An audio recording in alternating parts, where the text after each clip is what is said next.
Decíamos hace un ratito nada más, está la ministra de Salud aquí en los estudios. ¿Cómo le va, Judith? ¿Cómo anda? Muy Judith Di Giglio, para quien todavía no la conoce, pero ya no, bueno, debe ya pasar. estamos. ¿Hace cuánto es ministra, Judith? Y 6 años. Desde desde el que inicio. asumió Gustavo. Desde el inicio. Ok. Desde el inicio. Debe estar contento el gobernador entonces. ¿O no?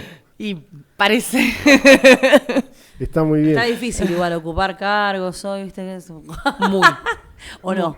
Y muy compleja es la situación socioeconómica del país, ¿no? Claro. Entonces, el humor social nos atraviesa a todos. Sí, sí, por Yo supuesto. soy una ciudadana que vive en la provincia, que su hija va a la escuela, que Sí, que lo sé. que tiene su familia y bueno, la verdad que todos como ciudadanos estamos en un momento muy difícil, atravesando un momento socioeconómico muy difícil. Muy Sí, complejo. está muy complejo. En un lugar tan sensible como la salud, que en un equipo de trabajo alguien se vaya es un tema, porque es como, están todos medio agarraditos, ¿no? Uno de otro, como sabiendo que es haciendo una fuerza, Sí, resistencia. la verdad que nosotros somos un equipo, y cuando digo equipo me refiero a muchísimas personas que trabajan desde el diciembre del 2019. Mantuvimos los mismos directores de los hospitales, por ejemplo. Esto es un récord en el país, en la provincia. Ah, mirá. Los mismos equipos vienen trabajando hace 6 años, jefes de departamento, de servicio en las unidades de atención primaria, de hospitalaria, se mantuvieron siempre los mismos equipos o hubo cambios, pero Sí, pocos. Ujú. Y esto tiene muchas cosas positivas en lo que en la gestión, ¿no? Porque hace que se afiancen los equipos y que se puedan poner objetivos a corto y a mediano plazo, ¿no? Ujú. Nosotros tuvimos 2 situaciones, 3 en realidad. Primero, la pandemia, o sea, Claro. el primer año fue Sí. Un buen estreno. dedicado a la pandemia, Sí, claro. exacto, fue terrible. Eso nos sirvió mucho como equipo porque hizo que nos pudiéramos conocer, porque no éramos Ante una situación un extrema. equipo que acababa de empezar, que Claro. tenía 3 meses. Luego el incendio del hospital, que yo siempre digo que a nivel personal en los equipos fue más complejo que la pandemia. Fue terrible, el incendio del hospital fue terrible. Ustedes quizás las cosas se olvidan, ¿no? Pero tuvimos 30 días un hospital que nunca estuvo cerrado, ¿no? Pero sí, cerrado a nivel de estructura. Siguió Claro. funcionando en otros lugares, pero 30 días sin el hospital, digamos, sin la estructura del Claro, hospital. sí, sí, sí. Y luego empezó a medias, entonces a medias con la estructura, siempre hablando de lo edilicio, ¿no? Se fue habilitando por partes. Así que eso también fue muy complejo. Y ahora esta pandemia económica que digo yo, ¿no? Llevándolo a un término de salud, donde, bueno, en la situación económica y de recurso humano, pero no de recurso humano, no, un cambio social, ¿no? En lo que respecta a los nuevos profesionales y que lo vemos quienes somos papás con nuestros hijos, ¿no? Cómo viene cambiando la sociedad, lo vemos reflejado con la tasa de natalidad, digamos. Podemos analizarlo desde múltiples lugares a cómo está cambiando la sociedad, cómo tenemos que repensar el sistema de salud, no solo en lo que respecta a un servicio que uno pueda brindar, sino en lo que respecta también a qué nuevos profesionales necesitamos y a cómo cambió la población y cómo el sistema de salud tiene que ayornarse a los cambios de, por ejemplo, la edad de la población, ¿no? Claro. O sea, la población duramos más y a su vez tenemos la natalidad baja, es decir, hay pocos nacimientos, o sea, hay menos nacimientos que antes. Exacto, el cambio demográfico es... Porque se habla mucho en términos de educación eso, cómo va a impactar en los profes de las escuelas iniciales y qué sé yo. Sí, sí, las Ahora, aulas en que salud, quedan chicas. ¿cómo es la cosa? Que ya no quedan Les chicas, cuento, claro. el cambio demográfico que se viene sosteniendo en los últimos 10 años en nuestro país. En nuestra provincia, nosotros, justamente en el Consejo Federal de Salud, en los últimos, en el que tuvimos el día lunes y en el anterior, se habló de los cambios demográficos y cómo cambió la pirámide poblacional en nuestro país en los últimos 10 años. Nuestra pirámide poblacional ya no es más pirámide y ahora es un árbol, ¿no? Donde hay, está tomando la forma de un árbol, ¿no? Donde en este momento, si hablamos en nuestra provincia, hay el 50% de nacimientos, si nos comparamos con el 2019. A ver, la tasa de natalidad viene descendiendo desde el 2015 en el país. Sí, ¿por y qué? de la misma manera en nuestra provincia. Por múltiples, y acá entramos en algo donde podemos analizarlo desde muchos puntos, ¿no? La tasa de natalidad viene descendiendo por un cambio social donde los nuevos jóvenes, si nosotros miramos países europeos, ¿no? Miramos el continente europeo, esto sucedió hace muchísimos años, ¿no? Bueno, nosotros vamos por ese camino donde los nuevos jóvenes, ya hace muchos años, deciden cuándo ser papás y si quieren o no ser papás, digamos, ¿no?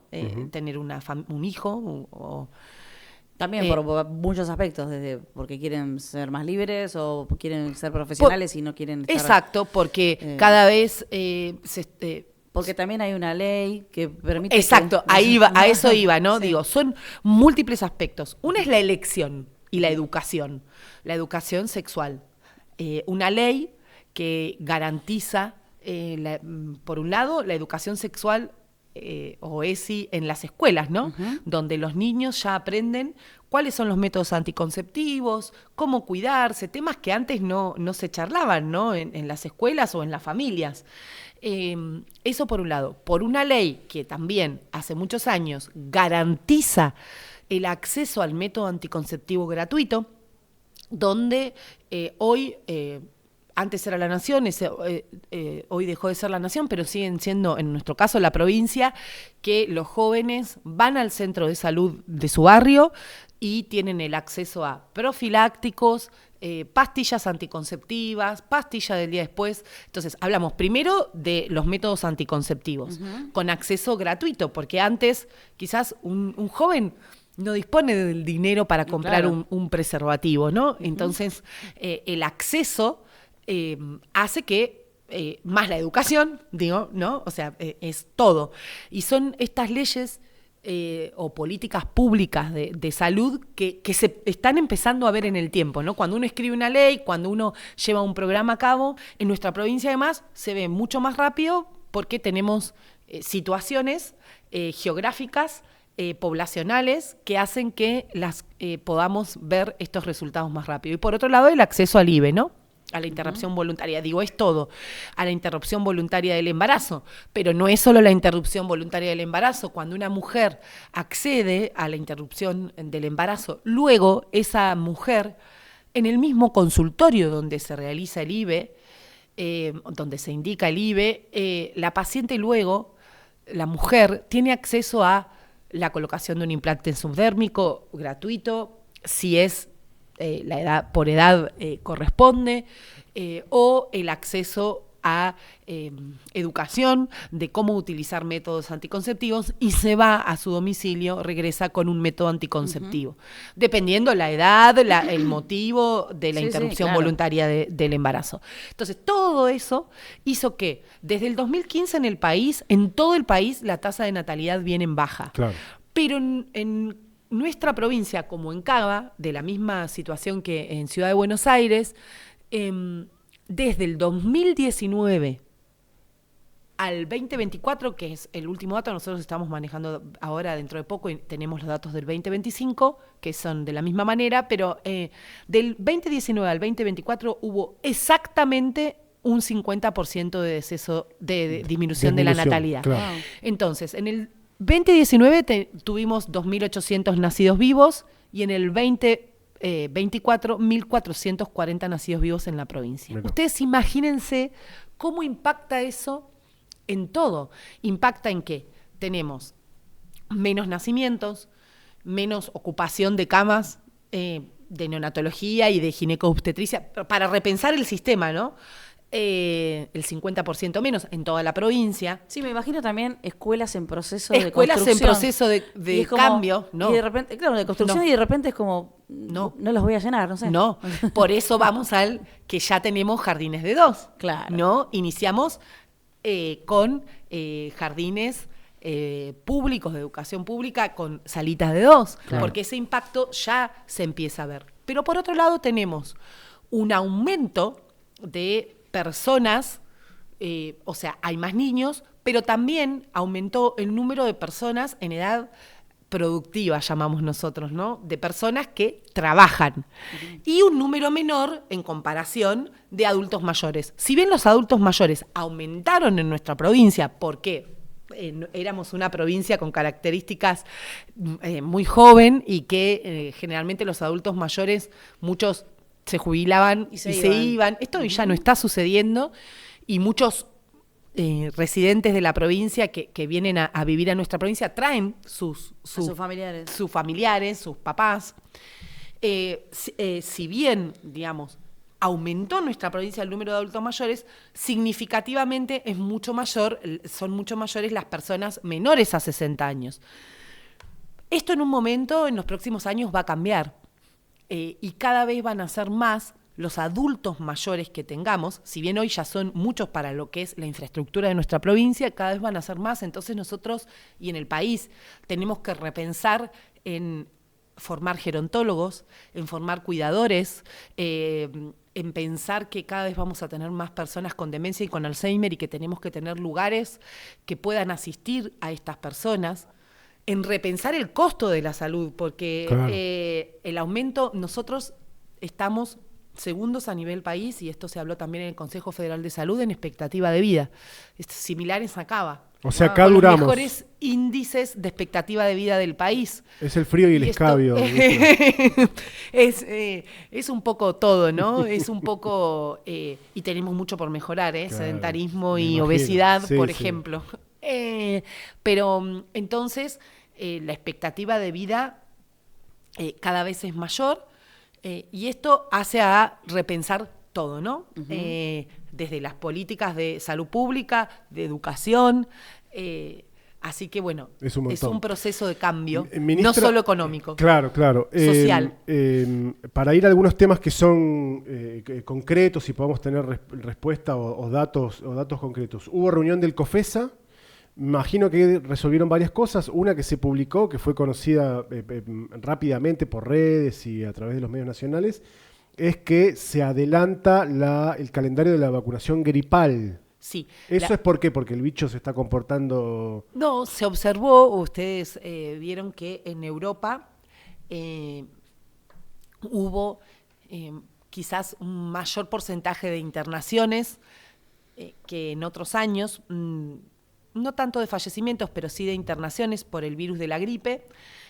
Por lo tanto, no se saben los motivos, porque en realidad en Europa lo que se está analizando es que bajó mucho la cobertura de vacunación. Entonces, aún no se sabe si las cepas son más virulentas o si se debe al descenso de la cobertura de la vacunación. Claro. Por eso se decide adelantar el calendario de vacunación. Esta es una muy buena estrategia, y empezar todos el mismo día en el país, o sea, hacer un lanzamiento. ¿Qué sería cuándo? Nacional. Se va a lanzar la campaña, se va a oficializar el 9 de marzo para iniciar el 11 de marzo. Bien, 11 de marzo arranca la campaña de vacunación gripal. ¿En qué franjas etarias? Bueno, ahí estamos. La vacuna es obligatoria en algunos grupos etarios. En los niños menores de 2 años es obligatoria, es por calendario y obligatoria. Uh-huh. No, en los menores de 2 años, en las mujeres embarazadas y en los mayores de 60 años. Bien. Allí la vacuna es obligatoria, y en el personal de salud. Por otro lado, los adultos, las personas, que no entran en estos grupos etarios donde es obligatoria la vacuna y que tienen comorbilidades o factores de riesgo, como pueden ser una enfermedad pulmonar obstructiva crónica, una patología oncológica, bueno, el médico ahí sabe, indica con una orden la vacuna a estas personas que no están dentro del grupo etario de riesgo y que no entran dentro del calendario obligatorio, pero que sí pueden vacunarse. Okay. Así que esa es con orden médica. Esa es con orden médica. Pero, ¿y si yo me quiero vacunar? No, digamos, a ver, si usted se quiere vacunar, usted tiene que preguntarle a su médico Sí. o acercarse a un centro de salud. Sí. Usted no está dentro del grupo etario y si no tiene ninguna patología, digamos, o factor de riesgo, no le corresponde la vacunación. Pero ni siquiera si voy lagarpo, ¿no? Sí, Eso entiendo sí. que se puede comprar, pero la realidad es que es algo que está muy pensado, digamos, para muy bien pensado por expertos en vacunación en el país, y la realidad es que lo importante es que se vacunen aquellas personas que tienen indicada la vacuna. Bien. Se adelanta como una estrategia para que tener porcentaje de personas con anticuerpos, digamos, y con cobertura. Antes sabemos que el virus de la gripe es estacional, entonces empieza a circular con las temperaturas frías en el invierno, entonces para tener protección antes de que lleguen las temperaturas frías. Claro, perfecto. Eso el 11 de marzo arranca. El 11 de marzo. ¿Qué más pasó en COFESA? Imagino que hay datos que nos permiten ver lo que ocurre o cómo está la situación de distintas variables a nivel nacional y lo que pasa en cada una de las provincias. Hace un rato hablábamos de cómo estábamos en términos de nacimientos. Sí. Bueno, ¿cómo estamos en términos de mortalidad infantil? Bueno, se habló mucho de eso.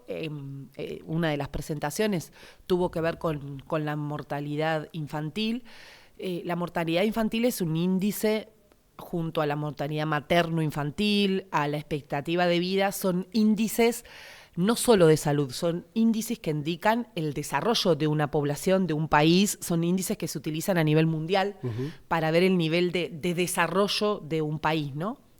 Lamentablemente en nuestro país creció la mortalidad infantil en un valor absoluto. ¿Y en qué periodo de tiempo? De un año a otro, siempre se comparan de un año a otro. Okay. Si bien viene descendiendo mucho desde el 2015, la tasa de mortalidad infantil del país viene descendiendo, tuvo un pequeño incremento este año, si hablamos a nivel nacional, ¿no? Sí. Un pequeño incremento, y en nuestra provincia sigue manteniendo el descenso, ¿no? Nosotros, nuestra tasa de mortalidad infantil es 5.6, okay. Es la segunda del país, primero está Cava, con la menor tasa, y luego viene Tierra del Fuego.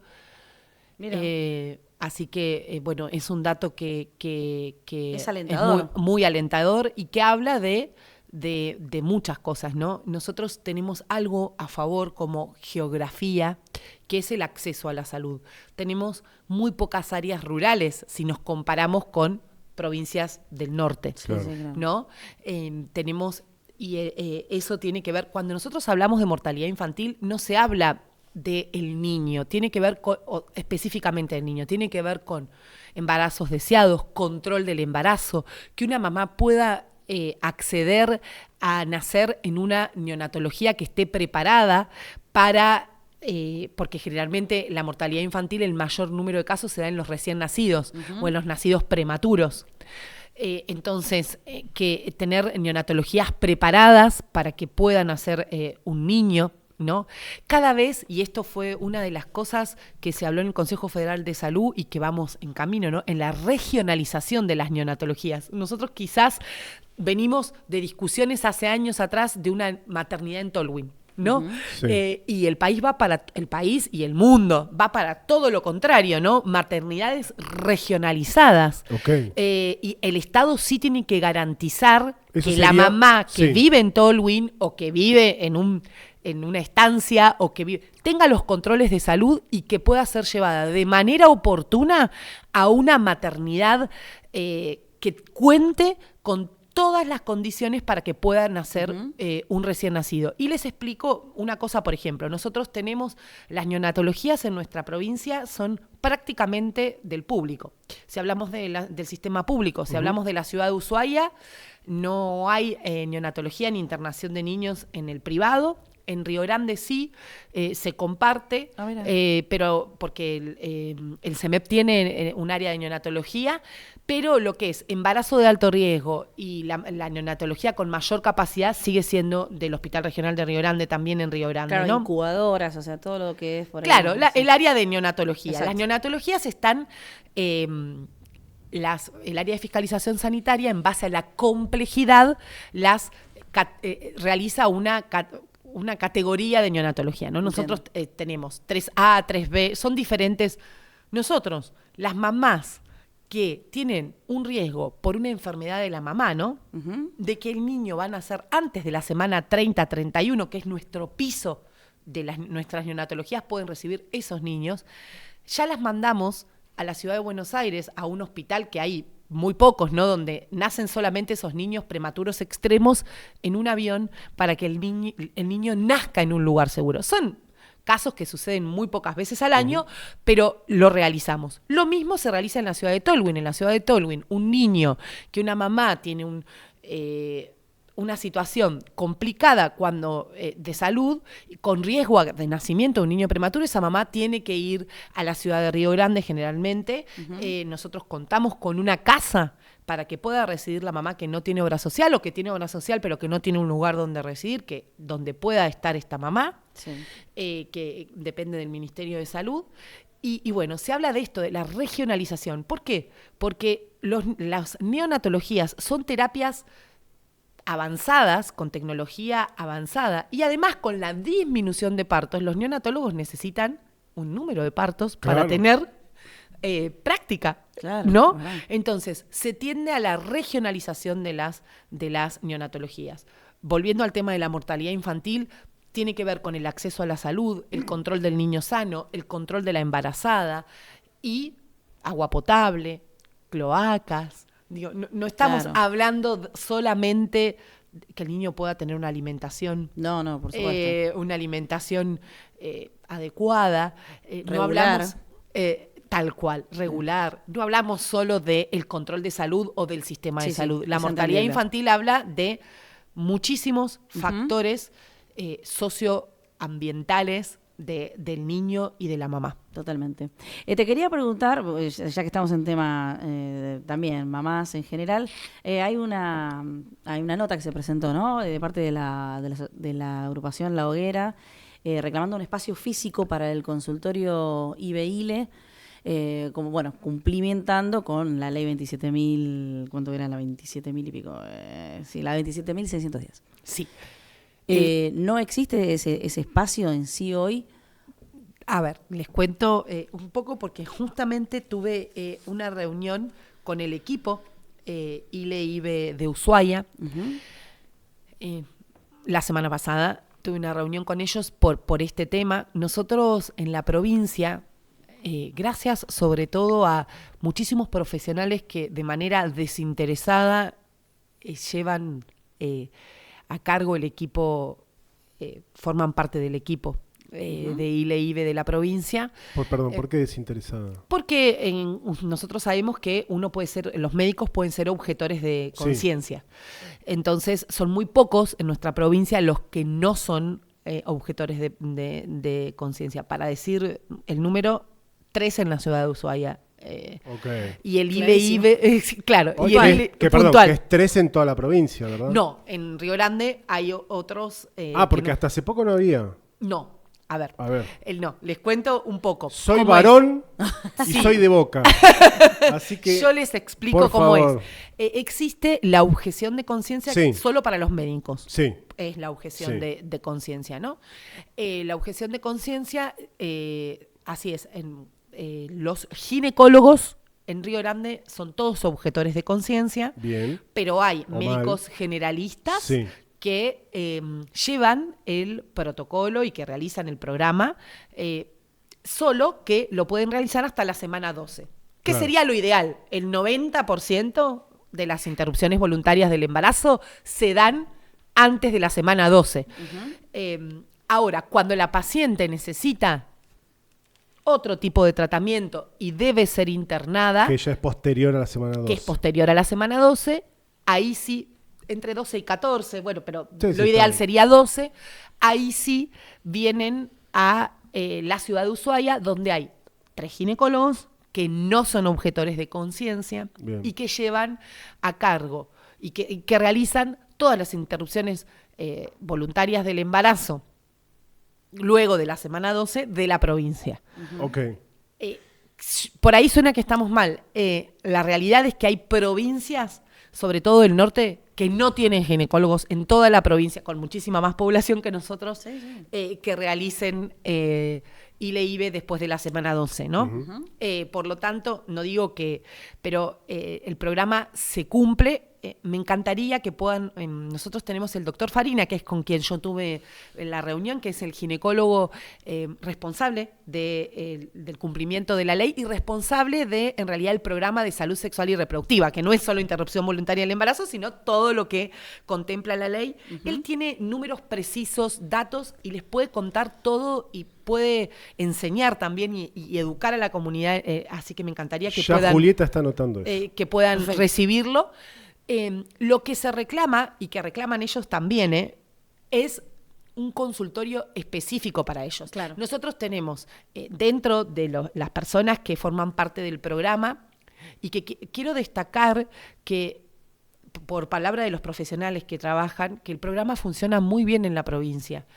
Y que las pacientes tienen acceso rápidamente. En el día se responde el mail cuando escriben para realizar una interrupción voluntaria del embarazo.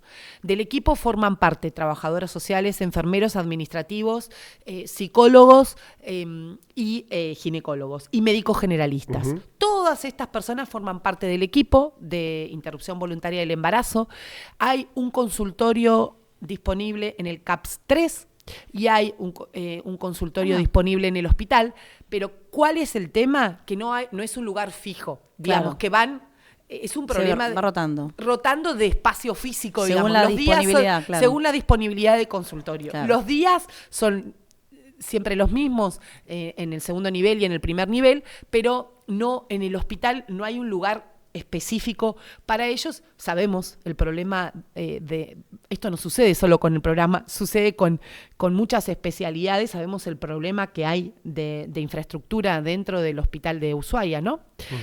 Donde hay consultorios en el modular, hay consultorios en los CAPS de profesionales del hospital, porque luego del incendio el área de los consultorios pasó a ser o sea, digamos, se continuó con el plan de obras del hospital. Sabemos que tenemos un servicio de diálisis, un servicio de neonatología y un servicio de terapia intensiva nuevos que en los años atrás se inauguraron, y esas eran áreas de los consultorios, ¿no? Y todos los consultorios están pensados en el hospital nuevo. Sí. Entonces, el problema de infraestructura es muy grande, se comparten los consultorios, pero lo que planteó el equipo en la reunión que tuvo conmigo es la necesidad de un consultorio fijo, porque ellos tienen un ecógrafo, bueno, por una cuestión de comodidad tanto para los profesionales como para los pacientes. Sí, y también de tema de contención, ¿no? Exacto. Que es Ahora, un momento difícil. Sí, hay no sé cómo decir, una coordinación entre que se presenta la nota por parte de una organización feminista y el pedido del equipo. No. En realidad, creo que fue casualidad. No sé si se presentó antes la nota o después, o yo hablo y me reúno con los equipos de trabajo, no solo con sino con los que solicitan una nota, digamos, los que solicitan una reunión, perdón. Suelo recibir a todos los equipos, entonces fue una reunión de trabajo, además no solo se abordó este tema. Y ministra, porque ya nos quedamos sin tiempo, ¿qué pasa con la ampliación del hospital de Ushuaia? Porque imagino que eso podría resolver el problema al consultorio IBE-ILE y tantas otras cosas más. Y muchísimo. Uno lo ve avanzando, pero a una velocidad muy lenta. A ver, la obra nunca se detuvo. Sí. Quizás ahora se está realizando todo el trabajo interno, ¿no? Que son las divisiones, colocación de gas medicinal, todo lo que tiene que ver con, sabemos que ahí va a haber camas de internación, o sea, va a estar todo el área de consultorios y todo el área de internación de clínica médica, de, bueno, diferentes áreas de internación. Las terapias quedan en el hospital viejo y las áreas de internación de clínica y cirugía, pediatría, ginecobstetricia, van al hospital nuevo junto con todos los consultorios. Te repito, se sigue trabajando, pero por supuesto que hay un problema de fondos, ¿no? Yo no... la ministra de Obras Públicas puede explicarle bien exacto el número de... nunca se detuvo la obra, se está llevando a cabo con fondos propios de la provincia.